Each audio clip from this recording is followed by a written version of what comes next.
हम लोगों ने लास्ट टाइम कंसंट्रेशन यूनिट्स को डिस्कस किया था। ठीक है, कंसंट्रेशन यूनिट्स के बाद आज हम बात करेंगे राउल्ट्स लॉ वगैरह की। ठीक है, आपने ppm, PPV, PPT, mole fraction, molarity, molality और परसेंटेज कॉम्पोजिशन वगैरह, इन पे हमने बात की थी कि ये क्या है। तो आज का जो हमारा जो टॉपिक है, हम बात करते हैं राउल्ट्स लॉ की और उससे रिलेटेड क्या चीज़ें या क्या पॉइंट्स हैं जो कि हमारे पास होने चाहिए। सबसे पहले what is Raoult's law? Raoult's law किस चीज़ के लिए है? सबसे पहले तो राउल्ट्स लॉ जो एक्सप्लेन करता है वो है रिलेशनशिप। किसका रिलेशनशिप? वेपर प्रेशर, ठीक है, of solution and solute present in solution.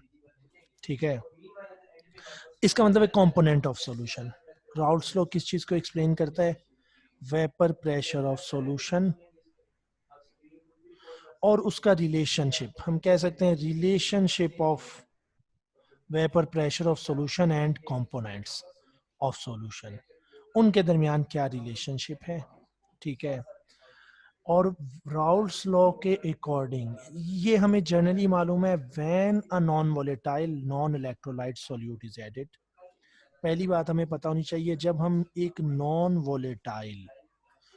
Volatile का मतलब हमें मालूम होना चाहिए। What is the meaning of non volatile?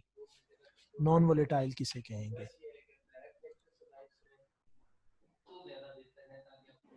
हाँ जी, non volatile non electrolyte solute add करेंगे जब भी हम, when non volatile non electrolyte solute is sir non added, volatile बोलते हैं इजीली हमारे पास इलेक्ट्रेट नहीं होता है। जो नहीं समझ आई, इजीली क्या करता है? सर जो इजीली इलेक्ट्रेट नहीं होता। इजीली ऑपरेट नहीं होता। When non volatile non electrolyte solute is added to solvent, it lowers the vapour pressure. ये हमेशा वेपर प्रेशर को क्या करेगा? कम करता है। पहली बात हमें ये पता होना चाहिए कि नॉन वॉलेटाइल का मतलब अब यहाँ पे क्या होगा? High boiling point. ऐसी चीज जिसका बॉइलिंग पॉइंट हाई होता है वो नॉन वॉलेटाइल होती है। जिस चीज का बॉइलिंग पॉइंट लो होगा वो इजीली एवोपरेट होगी, वो वोलेटाइल कहलाएगी। ठीक है, तो सबसे पहली चीज, अगर हम कोई हाई बॉइलिंग सॉल्यूट या कोई non electrolyte non volatile non electrolyte solute add करते हैं किसी भी सॉल्वेंट में, तो उस सॉल्वेंट के वेपर प्रेशर को कम कर देता है। अब हम वेपर प्रेशर पहले पढ़ चुके हैं। What is vapour pressure? Vapour pressure क्या होता है? Pressure exerted by liquid in a gaseous phase on the surface of liquid when they are in equilibrium with its own liquid state। किसी चीज के वेपर उस लिक्विड की surface पे जब अपने ही लिक्विड के साथ इक्विलिब्रियम पे हो, ठीक है, जो प्रेशर एक्सर्ट करेंगे उसे हम वेपर प्रेशर कहते हैं। ठीक है, अब ये क्या है? ये quantitative relationship. Raoult's law explain करता है क्वांटिटेटिव रिलेशनशिप। कैसा relationship? Quantitative relationship between vapour pressure of solution and solute. कि हमने एक सॉल्यूट डाला उस सॉल्यूशन में, क्योंकि कंपोनेंट ऑफ सॉल्यूशन क्या होंगे? सॉल्यूट होगा। तो उस सॉल्यूट का और उस सॉल्यूशन के वेपर प्रेशर का आपस में क्वांटिटेटिव रिलेशनशिप क्या है? अब हम इसके सिंपल स्टेटमेंट की बात करते हैं। भाई, राउल्ट्स के according vapour pressure of substance is proportional to mole fraction of solute. ठीक है, वो कहता है कि vapour pressure, lowering of vapour pressure, असल में क्या चीज की बात कर रहा है? प्योर कंपोनेंट का वेपर प्रेशर। भाई, राउल्ट्स के अकॉर्डिंग उसका मैथमेटिकल स्टेटमेंट है। सपोज करते हैं कि ये लिक्विड है, इस प्योर लिक्विड का वेपर प्रेशर है हमारे पास PA। इस प्योर लिक्विड का वेपर प्रेशर था जो ये एक्सर्ट कर रहा था। अब हमने इस लिक्विड के अंदर कुछ सॉल्यूट ऐड कर दिया और इसका सॉल्यूशन बना दिया। मस्ट है कि वेपर प्रेशर ऑफ सॉल्यूशन लो होगा देन प्योर लिक्विड, ये मस्ट है, लोवरिंग होगी। अब जो वेपर प्रेशर लोअर हो गया तो उस वेपर प्रेशर को मैं कहता हूं पी ए नॉट। अब ये कितना कम होगा, ठीक है, depend upon mole fraction of solute. हमने इसमें जो सोल्यूट ऐड किया वो हमने कितना ऐड किया, उसकी मोल फ्रैक्शन कितनी है। जितना ज्यादा सोल्यूट ऐड करेंगे उतनी ज्यादा लोअरिंग ऑफ वेपर प्रेशर होगी, ठीक है। तो vapour pressure according to Raoult's law, अगर हम दो कंपोनेंट का सॉल्यूशन लें या हम कोई ऐसा सॉल्यूशन लें जो कि प्योर कंपोनेंट, प्योर एक एक लिक्विड लें, उसका प्योर वेपर प्रेशर मेजर करें, उसमें कोई सॉल्यूट ऐड करें और उसका वेपर प्रेशर मेजर करें, तो according to Raoult's law lowering of vapor pressure is directly proportional to mole fraction of solute। जितना ज्यादा सोल्यूट ऐड करेंगे उतनी ज्यादा वेपर प्रेशर में कमी आएगी, ठीक है। ये है मेन राउल्ट्स का स्टेटमेंट। राउल्ट्स का स्टेटमेंट क्या था, तो राउल्ट के according vapour pressure of solution is directly proportional to the mole fraction of solute. Mole fraction.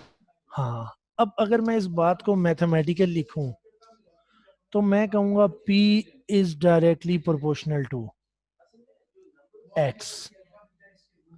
अब अगर मैं कहूं प्योर सॉल्वेंट, एक सॉल्वेंट है मेरे पास A, मैंने उसमें सॉल्यूट डाला, उसका सॉल्यूशन बना, उस सॉल्यूशन का जो प्रेशर होगा, ठीक है, वो क्या हो जाएगा, सर ये कम हो पिक्चर जाएगा। छोटे से ऊपर कर दें। एक मिनट, हाँ। अब मैं राउल्स लॉ का जो स्टेटमेंट है, सिंपल स्टेटमेंट ये है कि vapour pressure of solvent of solution of solvent above the solution कह लें, या vapour pressure of solution is directly proportional to mole fraction of solute. उसमें जितना ज्यादा सॉल्यूट ऐड करूंगा, सॉल्यूट या सॉल्वेंट? सॉल्यूट, ठीक है, जितना सॉल्यूट डिसॉल्व करेंगे, ठीक है, या सॉल्वेंट कह लें, मोल फ्रैक्शन ऑफ सॉल्वेंट। अगर हम दो लिक्विड का सॉल्यूशन बनाएंगे, ठीक है, एक ए लिक्विड है दूसरा बी लिक्विड है, तो एक लिक्विड सॉल्यूट दूसरा लिक्विड सॉल्वेंट, हाँ हाँ और हाँ, सही सही कह रहे हैं। हम सॉल्वेंट हो हाँ, सकता है, ठीक। Solvent, mole fraction of solvent, जितनी ज्यादा मोल फ्रैक्शन सॉल्वेंट की होगी उतना ज्यादा प्रेशर होगा, जितना ज्यादा सॉल्यूट होगा उतनी ज्यादा लोवरिंग होगी, उतना ज्यादा कमी जी। आएगी, ठीक है। अब यहाँ पे प्रोपोर्शनैलिटी को खत्म करते हैं जब हम, तो हम यहाँ कांस्टेंट ऐड करते हैं और यहाँ जो स्टेटमेंट बनता है वो P is equal to P not into X बन पी नॉट जाता है। एक्स।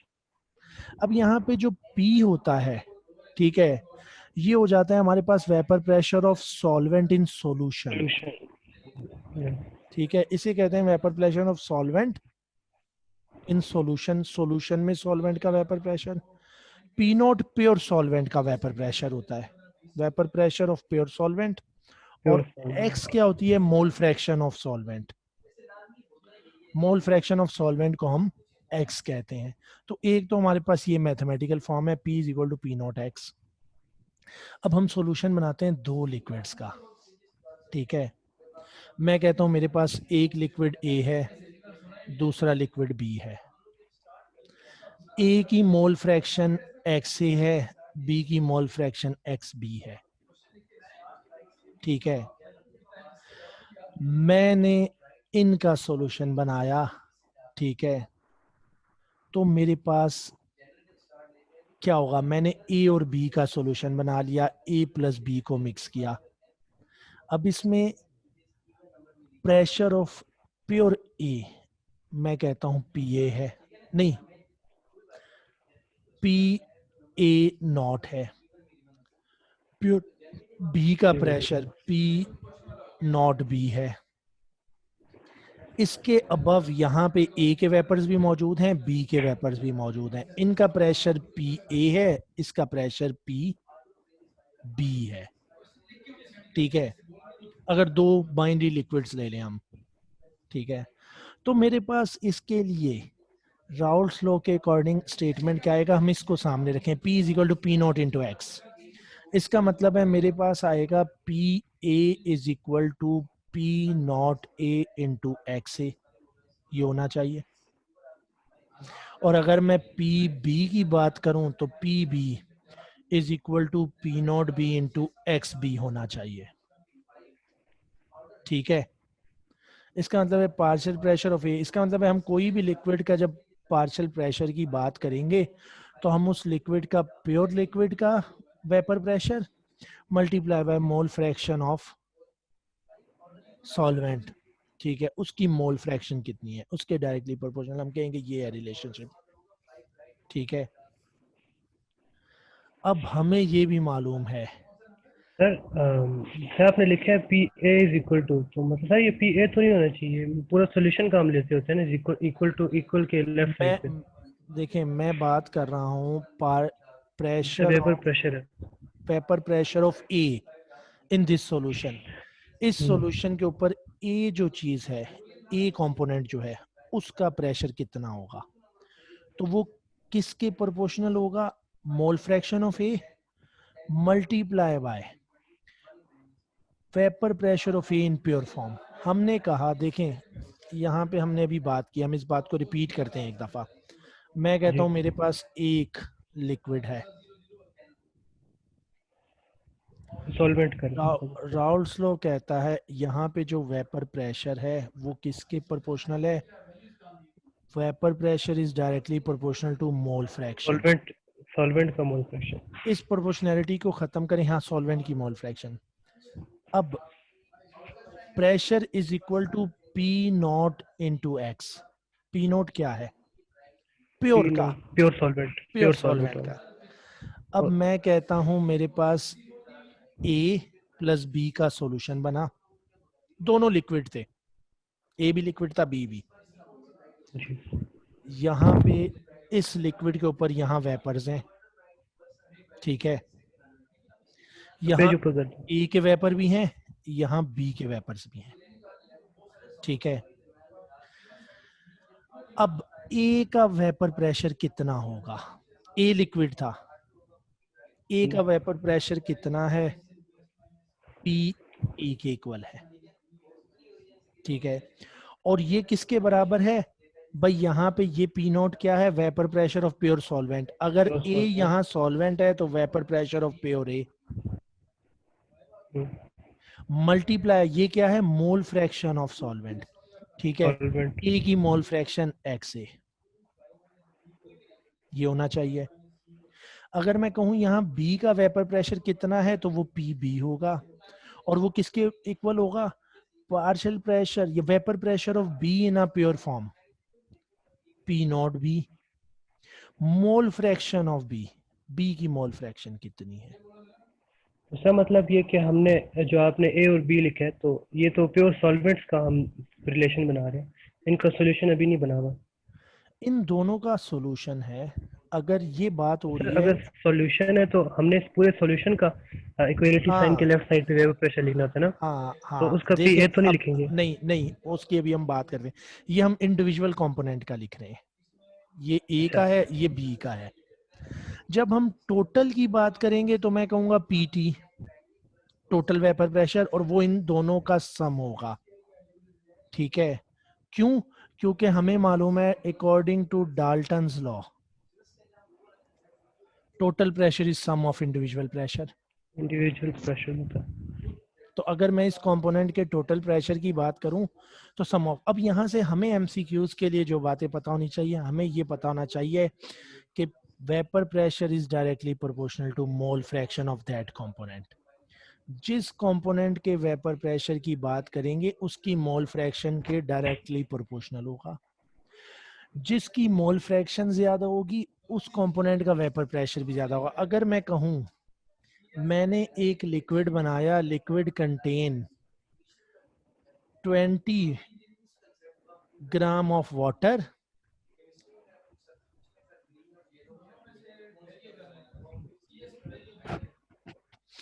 ट्वेंटी ग्राम वाटर, और मैं इसमें लेता हूं 10 ग्राम एथानॉल, या मैं लेता हूं 9 gram of water 10 gram of ethanol. तो सॉल्वेंट एथेनॉल हो जाएगा। ठीक है, नहीं मैं भी सॉल्वेंट की बात नहीं कर रहा, दोनों एक दूसरे में मिक्स हो गए। हम बात करते हैं कि वेपर प्रेशर, ठीक है, of which component is higher, इस लिक्विड में किसका वेपर प्रेशर हाई होगा? एथेनॉल का। रीजन? वो वोलेटाइल कंपोनेंट है इसमें। वोलेटाइल कंपोनेंट है। मैं एथेनॉल और मेथनॉल कर देता हूँ, बोथ आर वोलेटाइल। जी, किसका वेपर प्रेशर ज्यादा होना चाहिए? उसका नहीं पता। जिसकी जिसकी मोल फ्रैक्शन ज्यादा होगी। हम देखेंगे मोल फ्रैक्शन किसकी ज्यादा है। मोल मेथनॉल के मोल फ्रैक्शन सर, ज्यादा वो तो हैं, इंटरमोलर फोर्सेस पे भी तो। हाँ जी, मेथनॉल के मोल ज्यादा हैं या एथेनॉल के मोल ज्यादा हैं? जिसके नंबर ऑफ मोल ज्यादा होंगे उस सॉल्यूशन में उसके अबव उसका वेपर प्रेशर भी ज्यादा होगा, क्योंकि अभी हमने कहा अगर मैं यहाँ पे मेथनॉल के वेपर प्रेशर की बात करूं तो मैं कहूंगा P methanol is equal to P not methanol multiply by X methanol, और पी एथनॉल क्या होगा? P not of ethanol multiply by X ethanol. ठीक है, अब मोर वोलेटाइल लेस वोलेटाइल पहली चीज, दूसरी चीज मोल फ्रैक्शन। अगर हम कहें vapour pressure of pure form is same, तो हम देखेंगे मोल फ्रैक्शन किसकी ज्यादा है, जिसकी मोल फ्रैक्शन ज्यादा होगी उसका वेपर प्रेशर भी इसमें ज्यादा होगा। ठीक है, तो पहली बात, vapour pressure is directly proportional to mole fraction. किसी भी कंपोनेंट का वेपर प्रेशर उसके अबव उसकी मोल फ्रैक्शन के डायरेक्टली प्रोपोर्शनल होगा। दूसरा, vapour pressure is directly proportional to vapour pressure of pure form. Pure form में जिसका वेपर प्रेशर ज्यादा होगा उस सॉल्यूशन के अबव उसका वेपर प्रेशर ज्यादा होना चाहिए। ठीक है, अब हमने एक बात की कि P T is equal to P A plus P B. हमने यहाँ पे कहा क्या है, Dalton's law of partial pressure के according total pressure is equal to sum of individual pressure. ठीक है, अब पी ए और पी बी के इंडिविजुअल प्रेशर को अगर मैं सम करूं तो ये पी ए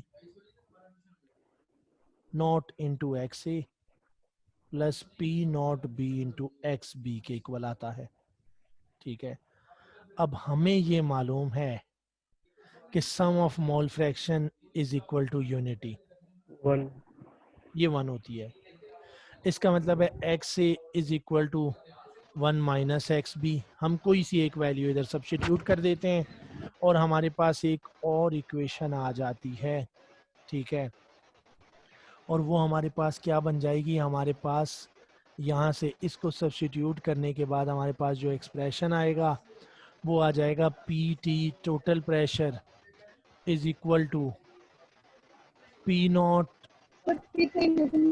बी। भाई हम ये सब्स्टिट्यूट कर देंगे इस अबव इक्वेशन में और इसको सॉल्व कर दें। इस एक की जगह एक्स 1 माइनस एक्स बी रख दें, एक्स ए की जगह P A into 1 minus X B plus P not B into X B. ठीक है, उसके बाद प्लस माइनस करें, आपके पास इक्वेशन आएगी P not B minus P not A into X B plus P not A, ये इक्वेशन आ जाएगी। ठीक है, हमारे पास ये एक्सप्रेशन आएगा इसको सॉल्व करने के बाद। अब यहाँ पे P not a minus P not be, ठीक है, P not a minus P not be है। ठीक है, ये है पी टी टोटल प्रेशर। ठीक है, हमने सब्स्टिट्यूट की टोटल प्रेशर की इक्वेशन में। ठीक है, तो हमारे पास पी टोटल, ठीक है, अब ये इक्वेशन शो क्या कर रही है, इस इक्वेशन से हमें पता क्या चल रहा है? भाई ये इक्वेशन से क्या पता चल रहा है, कौन बताएगा?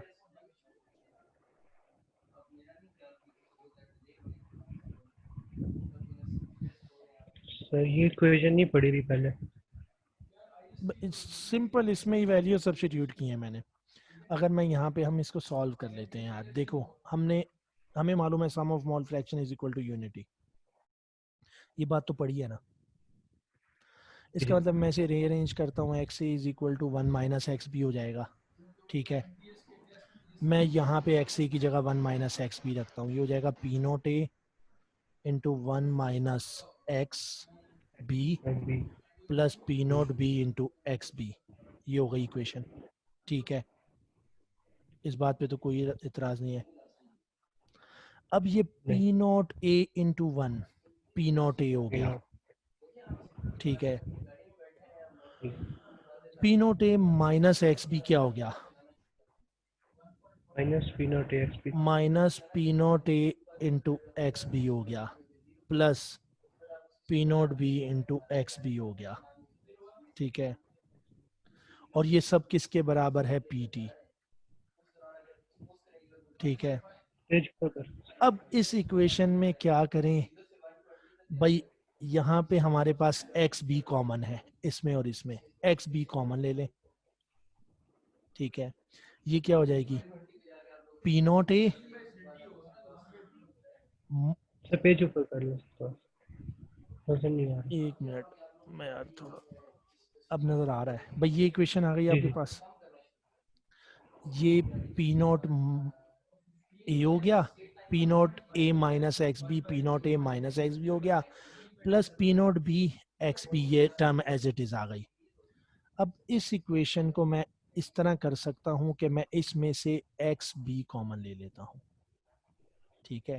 ठीक तो ये हो जाएगा मेरे पास P note A,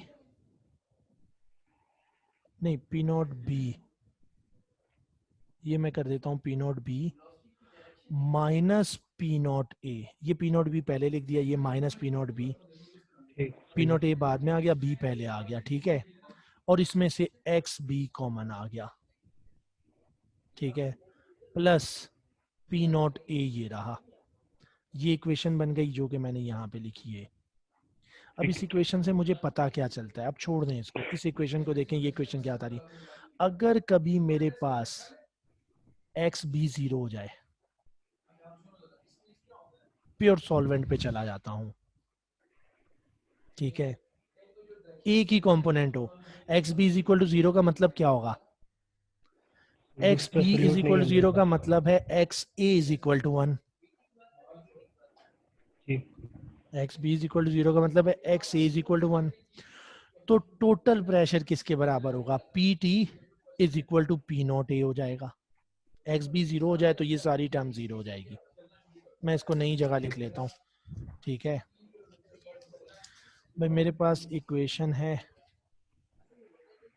pressure total is equal to P not B minus P not A into X B plus P not A. अब अगर हम कहते हैं X B is equal to zero, इसका मतलब है P T is equal to P not A. इसका मतलब क्या है, कि सर सॉल्यूशन तो है ही नहीं है। एक सॉल्वर एक हमने कंपोनेंट ले लिया और उसका प्रेशर बना दिया। क्या चीज, तो मतलब सर इसका मतलब कि सॉल्यूशन कोई नहीं रखा हुआ, सॉल्यूशन इसका तो दो मतलब कंपोनेंट है, होते हैं। इसका मतलब है कि अगर हमारे पास कोई भी एक वोलेटाइल लिक्विड है तो उसका वेपर प्रेशर डायरेक्टली इक्वल होगा, total pressure is equal to vapour pressure of that liquid, ठीक है। और अगर मैं कहता हूं X A is equal to zero, then X A P अगर नॉट जीरो बी है बढ़ तो जाएगा। इसका मतलब है X B is equal to 1, इसका मतलब होगा एक्स बी 1 के इक्वल होगा। और अगर एक्स बी 1 के इक्वल होता है, ठीक है, तो P note B minus P note A P T is equal to क्या हो जाएगा, एक्स बी की जगह 1 रख दें, ठीक है। एक्स ए जीरो हो गया हमारे पास, इसका मतलब है एक्स ए जीरो, ठीक है, ए कंपोनेंट खत्म हो गया, तो P T is equal to P note B, total pressure P note B के इक्वल होगा, ठीक है। तो हमारे पास ये है सिंपल राउल्स लॉ कि कितना ज्यादा सॉल्वेंट होगा उतना ज्यादा उसका वेपर प्रेशर होगा। अब अगर हम कहते हैं if we increase the amount of solute, अगर हम सोल्यूट की अमाउंट बढ़ाते हैं तो lowering of vapour pressure increase होगी and vapour pressure of solution या solvent above the solution decreases. अब पहले बात करते हैं इसकी रीजन क्या होगी, वाई वेपर प्रेशर डिक्रीजेस। अगर हम कोई सॉल्यूट ऐड करते हैं तो वेपर प्रेशर क्यों डिक्रीज होता है? वेपर प्रेशर डिक्रीजेस, ये सॉल्वेंट है, वेपर प्रेशर क्या है? सरफेस ड्यू मॉलिक्यूल्स टू की जगह वो एवापोरेशन है। हाँ, कम कर सरफेस पे देते जब सॉल्यूट हैं के मॉलिक्यूल। मॉलिक्यूल आ जाएंगे तो less molecule of solvent present on the surface, इसलिए rate of evaporation decreases. Evaporation कम हो जाएगी, वेपर प्रेशर डिक्रीज होगा। अब हम अगर प्लॉट देखें ग्राफिकली, भाई ये मेरे पास एक ग्राफ हम ड्रॉ करते हैं, ठीक है। अगर हम बात करते हैं ए और बी कंपोनेंट के वेपर प्रेशर की, मैं कहता हूं एक्स ए एक की मोल फ्रैक्शन है, एक्स बी दूसरे कंपोनेंट की मोल फ्रैक्शन है, एक वोलेटाइल है दूसरा नॉन वोलेटाइल है। यहाँ पे एक्स ए की कंसंट्रेशन मैक्सिमम है, एक्स बी यहाँ पे 0 है, ठीक है। एक्स ए यहाँ पे क्या है, मैक्सिमम है इस पॉइंट पे, और बी कंपोनेंट की कंसंट्रेशन 0 है। बी कंपोनेंट कैसा कंपोनेंट है? बी कंपोनेंट एक वोलेटाइल कंपोनेंट है, A is a non volatile component. A क्या है? नॉन वोलेटाइल है, ठीक है। बी वोलेटाइल है, बी इजीली एवोपरेट होता है। वेपर प्रेशर क्या होगा, कम होगा या ज्यादा होगा? वेपर प्रेशर कम होगा, ठीक है, क्योंकि ये नॉन वोलेटाइल है, ये वोलेटाइल कंपोनेंट है, ठीक है।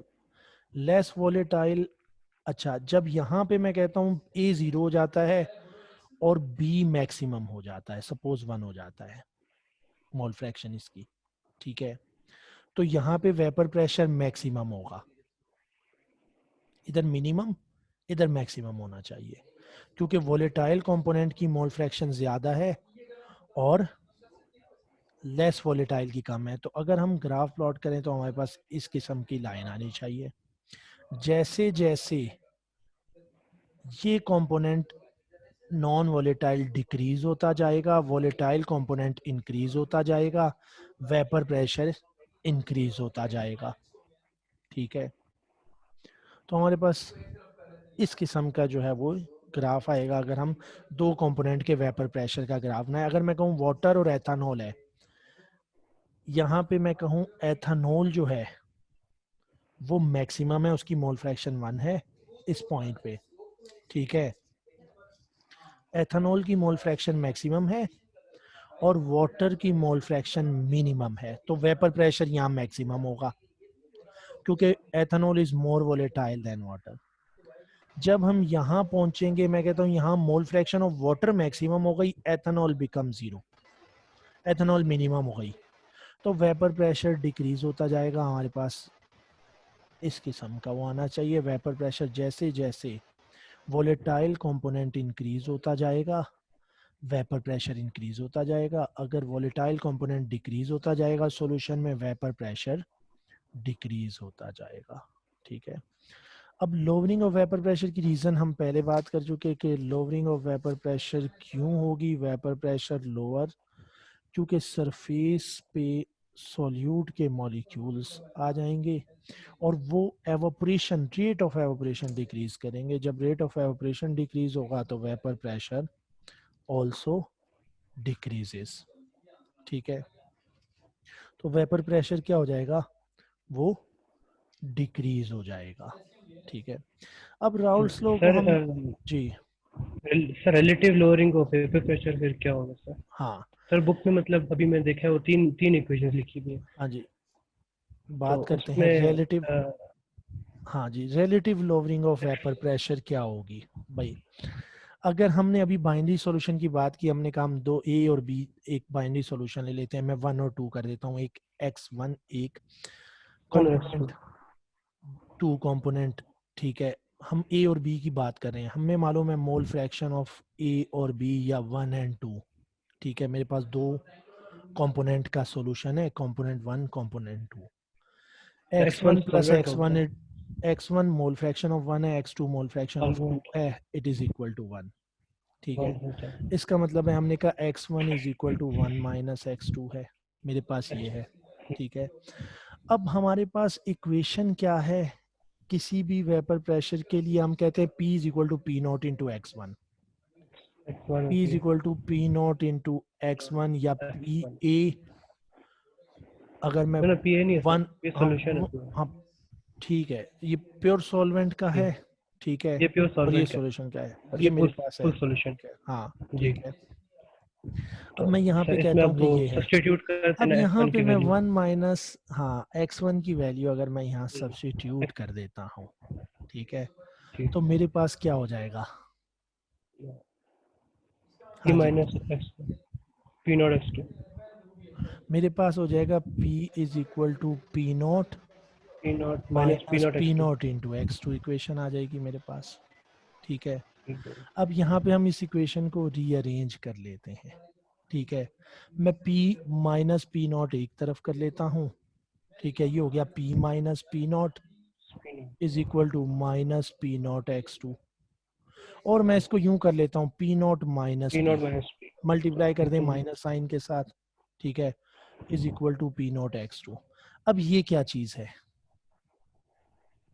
ये lowering of vapour- vapour pressure, जितना ये प्रेशर है, लो लो ये है वेपर कम हो, प्रेशर ऑफ प्योर सॉल्वेंट, ये पूरी टाइम मतलब, ये है सॉल्यूशन। इसका मतलब प्योर सॉल्वेंट और सॉल्यूशन का जो डिफरेंस होगा इतनी कमी आएगी, क्योंकि होना हमेशा कम है, ठीक है। हमने कहा जब हम सोल्यूट ऐड करेंगे तो लोअर हो जाएगा, अब इन कम दोनों का हो, जो डिफरेंस है इतनी कमी आएगी, तो इसको हम कहेंगे डेल्टा पी, ये चेंज इन वेपर प्रेशर है। और ये किसके इक्वल है? पी नॉट इंटू x2 के, मतलब इसका मतलब है lowering of vapour pressure is directly proportional. Again हम बात करेंगे कि लोअरिंग ऑफ वेपर प्रेशर किसके प्रोपोर्शनल है? Is directly proportional to mole fraction of solute. जितना ज्यादा सोल्यूट डालेंगे उतनी ज्यादा लोअरिंग होगी वेपर प्रेशर की, डेल्टा पी ज्यादा ठीक है। होगा, अगर हम सोल्यूट की अमाउंट कम ऐड करेंगे तो वेपर प्रेशर में होने वाली कमी भी लेस होगी, ठीक है। अगर मैं कहता हूँ वेपर सही, प्रेशर इज 10 एटीएम, 10 एटीएम है, मैं एक मोल सोल्यूट डालता हूँ और सपोज करता हूँ 9.5 हो गया, तो मैं 2 मोल सोल्यूट डालूंगा तो इट बिकम 9 और 8 9 हो और जाएगा, 9 लेस देन 9.5 हो जाएगा, ठीक है। लेकिन अगर मोल फ्रैक्शन ऑफ सॉल्वेंट ज्यादा होगी, सॉल्यूट कम करते जाएं तो वेपर प्रेशर इंक्रीज होता जाएगा। इसके अपोजिट अगर सॉल्वेंट के कंपोनेंट ज्यादा हैं, मोल फ्रैक्शन ज्यादा है, तो आने वाली कमी कम होगी।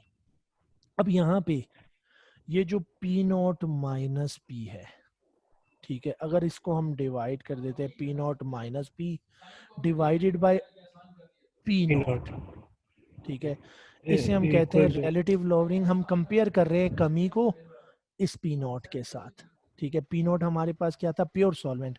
हम change divided by pure solvent कर लेते हैं कि भाई कितना चेंज आया और प्योर सॉल्वेंट का क्या था, ठीक है। तो इसे हम रिलेटिव कंपैरेटिव, रिलेटिव का मतलब है कंपैरेटिव लॉवरिंग। हम कंपेयर कर रहे हैं प्योर सॉल्वेंट के साथ आने वाले चेंज को, डेल्टा पी को। असल में P not minus P over P not, इसका मतलब है delta P over P not, ठीक है। अच्छा मैं इन इस टॉपिक में पूछना था कि सर बुक में एक लाइन लिखी हुई है, lowering of vapour pressure temperature पे डिपेंड करता है पर रिलेटिव लोअरिंग वो टेम्परेचर पे डिपेंड नहीं करती, इसका क्या मतलब है? रिलेटिव लॉवरिंग तो रेशो है ना, ये टर्म, देखें, हाँ ठीक है, इसका क्या मतलब देखें, lowering of vapour pressure depend upon temperature. अगर हम 25 डिग्री सेल्सियस पे सपोज करते हैं, 25 डिग्री सेल्सियस पे मैंने प्योर सॉल्वेंट का वेपर प्रेशर लिया, ठीक है, और 25 डिग्री सेल्सियस पे सॉल्यूशन का वेपर प्रेशर सॉल्यूशन बनाया और उसका डेल्टा पी ले लिया। सपोज करते हैं ये आया 10, ठीक है, ये आया 5, ठीक है। अब अगर मैं रिलेटिव लॉवरिंग की बात करूंगा तो ये हो जाएगी 5/10, ठीक है, ये रिलेटिव लॉवरिंग हो गई।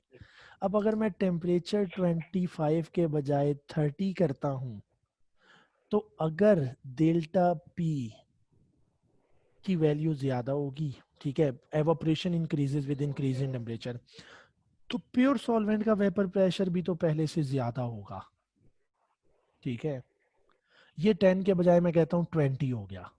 30 डिग्री सेल्सियस पे vapour pressure of pure solvent become 20, तो ये रिलेटिव लोवरिंग भी तो 10 हो जाएगी, ठीक है, क्योंकि एवोपरेशन तो एक उसमें with increase in temperature increase हो गई है। तो overall vapour pressure of solution pure solvent भी इंक्रीज होगा, वेपर प्रेशर ऑफ सॉल्यूशन भी पहले से ज्यादा होगा। तो अगर मैं डेल्टा पी की वैल्यू लूंगा, ठीक है, डेल्टा पी की वैल्यू है, रिलेटिव लोवरिंग चेक करूंगा तो वो क्या होगी, चेंज और this delta P over P not. तो मेरे पास अगेन सेम वैल्यू आएगी। तो डेल्टा पी रिलेटिव लोवरिंग क्या है, change in vapour pressure divided by vapour pressure of pure solvent, इसकी रेशो है। तो अगर मैं टेम्परेचर बढ़ाऊंगा, अगर सॉल्वेंट का वेपर प्रेशर बढ़ेगा तो सॉल्यूशन का भी तो बढ़ना है, तो इसलिए ये टेम्परेचर पे डिपेंड नहीं करेगा, ठीक है, ये इंडिपेंडेंट ऑफ टेम्परेचर होगा, ठीक है। अच्छा, यहाँ पे ये है relative lowering of vapour pressure. अब ऐसी प्रॉपर्टीज, ठीक है, जो कि डिपेंड करें किस पे, नंबर ऑफ सॉल्यूट पार्टिकल्स पे, ठीक है, but not on their nature, ऐसी प्रॉपर्टीज को हम कहते हैं कॉलिगेटिव प्रॉपर्टी, ठीक है। Colligative property depend upon number of particles, not on nature of particle. For example, हम सॉल्यूशन बनाएं, मैं इसमें ऐड करूं 18 ग्राम ग्लूकोज, एक सॉल्यूशन बनाऊं और मैं उसमें ऐड करूं 6 ग्राम यूरिया, तो इसका मतलब क्या है, यहाँ पे मैंने 0.1 मोल ऐड किया है ग्लूकोज का और यहाँ 0.1 मोल ऐड किया है यूरिया का, क्योंकि यूरिया का मोलर मैस 60 है, इसका 180 है। इसका मतलब है मैंने 6 into 10 time 23, 6.02 into 10 time 23 multiply by 0.1, ठीक है, 6.02 into 10 time 23 multiply by 0.1 molecule इधर ऐड किए और 6.02 into 10 time 23 multiply by 0.1 molecule इधर ऐड किए हैं। अब कुछ प्रॉपर्टीज ऐसी हैं जो कि डिपेंड करेंगी ना तो साइज पे, ना इन नेचर ऑफ पार्टिकल के, बल्कि इन नंबर ऑफ पार्टिकल्स पे। अगर मैं इतने ही मॉलिक्यूल इसमें ऐड करता हूँ, इतने ही मॉलिक्यूल इसमें ऐड करता हूँ, तो दोनों के वेपर प्रेशर में आने वाली कमी, lowering of vapour pressure equal होगी, equal lowering of vapour pressure होती है यहाँ पे, ठीक है। और ऐसी प्रॉपर्टी जो कि डिपेंड करे नंबर ऑफ पार्टिकल, अब यूरिया का स्ट्रक्चर डिफरेंट है, ग्लूकोज का स्ट्रक्चर डिफरेंट है, साइज ऑफ मॉलिक्यूल डिफरेंट है, प्रॉपर्टीज डिफरेंट हैं, लेकिन जो लोवरिंग ऑफ वेपर प्रेशर है वो इन इस नेचर पे डिपेंड नहीं कर रही, बल्कि वो किस पे डिपेंड कर रही है, इनके नंबर ऑफ पार्टिकल कितने ऐड किए हैं। चूंकि इक्वल नंबर ऑफ पार्टिकल है इसलिए equal lowering of vapour pressure हुई। तो ऐसी प्रॉपर्टी को हम कहेंगे कॉलिगेटिव प्रॉपर्टी, ठीक है। और कॉलिगेटिव प्रॉपर्टी की इंपॉर्टेंस हमें पता होनी चाहिए, भाई कॉलिगेटिव प्रॉपर्टी किस लिए इंपॉर्टेंट है, ठीक है। कॉलिगेटिव प्रॉपर्टी यूज होती है, यूज टू कैलकुलेट, किस चीज को कैलकुलेट करने के लिए, मॉलिक्यूलर वेट ऑफ सॉल्यूट्स और डिसॉल्व सब्सटेंस कह लें, कोई भी डिसॉल्व सब्सटेंस है अगर किसी लिक्विड में, तो हम इन कोलिगेटिव प्रॉपर्टीज को यूज करते हुए उनके मॉलिक्यूलर वेट डिटरमाइन करते हैं। ठीक है, अब कौन कौन सी प्रॉपर्टी कोलिगेटिव प्रॉपर्टी हमें वो मालूम होना चाहिए। Which property is colligative property? एक तो है lowering of vapour pressure, vapour pressure की लोवरिंग।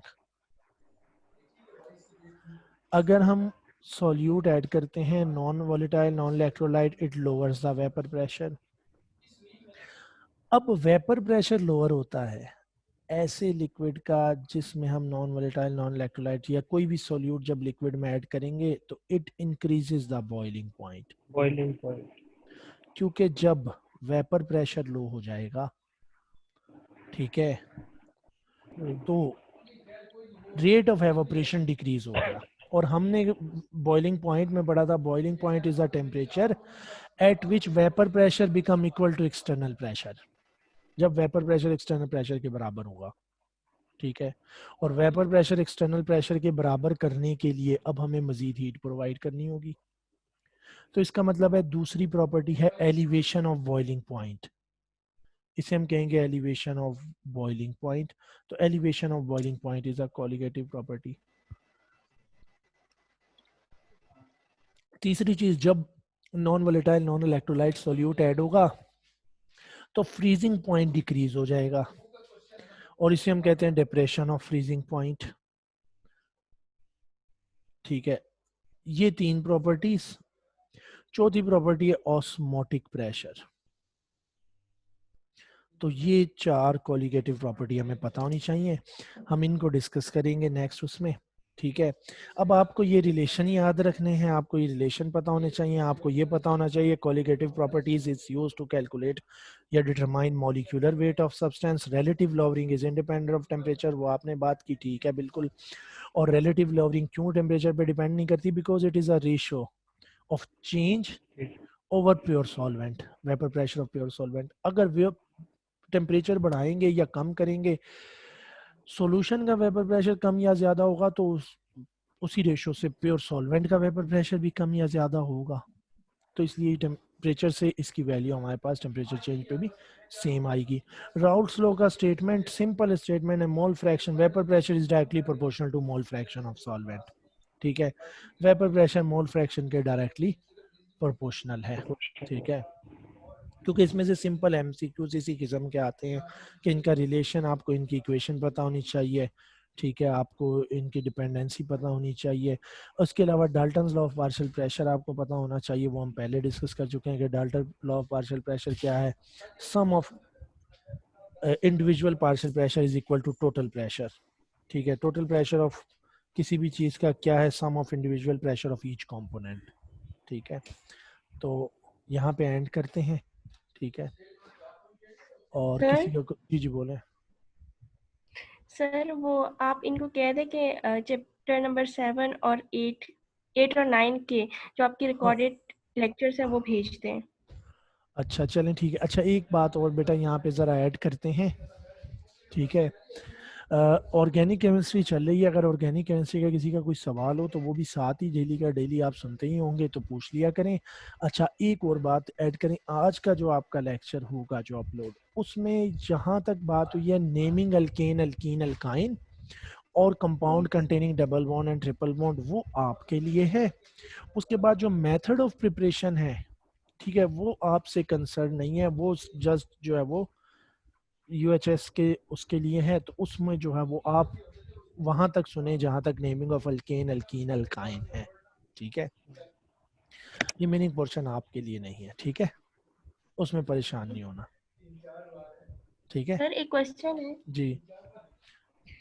सर, अगर KSP values of 4 salts are given, which is least soluble in water? जिसकी केएसपी वैल्यू कम होगी, क्योंकि केएसपी क्या चीज है देखें, आप सिंपल केएसपी का रिलेशन इक्वेशन देखें ना, हम कहते हैं सॉल्युबिलिटी प्रोडक्ट, अव्वल तो नाम ही सॉल्युबिलिटी प्रोडक्ट, और किस चीज का? कैटाइन मल्टीप्लाई बाय एनाइन की कंसंट्रेशन का प्रोडक्ट है। तो जो ज्यादा सोलेबल हो गया उसके कैटाइन और एनाइन की कंसंट्रेशन ज्यादा होगी और उसके प्रोडक्ट की वैल्यू भी लार्ज होगी। जो कम सोल्यूबल होगा कंसंट्रेशन ऑफ कैटाइन भी कम, एनाइन भी कम, मल्टीप्लाई करें KSP की वैल्यू भी कम। ठीक है,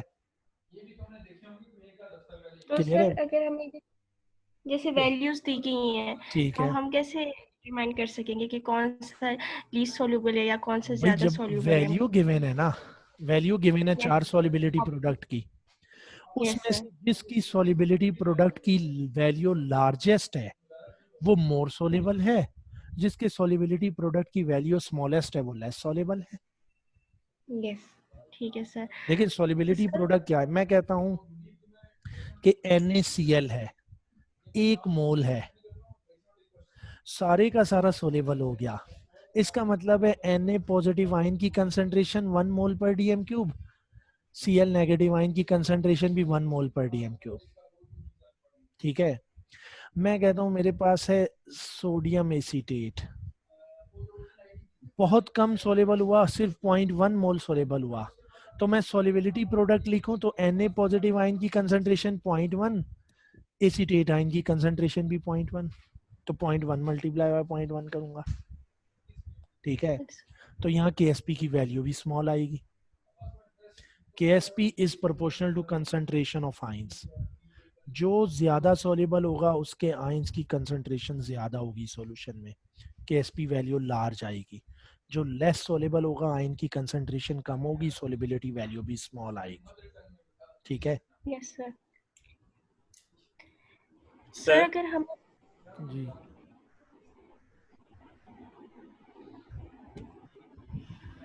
जी बोले, खामोश क्यों है? हेलो, सर जी जी बोले। सर मैं पूछना सर, प्रेपरेशन वाले सर MCQs हमारे नहीं आएंगे, जितने भी प्रेपरेशंस हैं ऑर्गेनिक केमिस्ट्री में? आएंगे, क्यों नहीं आएंगे?